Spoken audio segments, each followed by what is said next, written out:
Hello! Today, mag-mix-mix na naman tayo. Paghalo-haluin natin itong mga to and let's see what we can make. So, let us have 1 cup flour first and 1 teaspoon baking soda. Let's sift sa ibang bowl yung wet ingredients naman. Let's have 1/2 cup of evaporated milk, condensed milk, 1/2 cup lang din pero I think mas marami yung nilagay ko. Kaya hindi na ako maglalagay ng sweetener. 1 egg, medium yan pero parang maliit. Then let's mix. That is fine na. This time, paghaluin na natin yung wet and dry ingredients natin.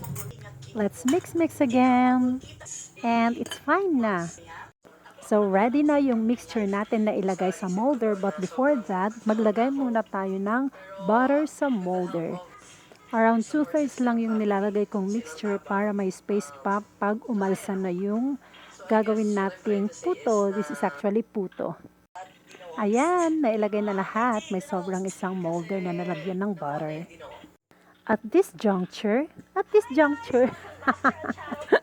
alright, so anyway, lagay na natin siya sa steamer. Let's steam for 10 to 15 minutes. And look what happened. They're so big. It's either marami akong nilagay na mixture or marami akong nailagay na baking soda.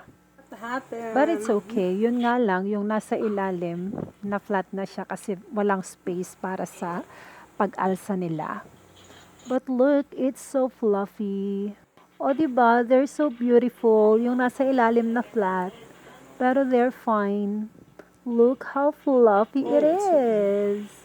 Oh, so yummy. May pangkape na ako tomorrow. Ilagay ko na sila sa container and I'll put them in the fridge na. Thank you for watching.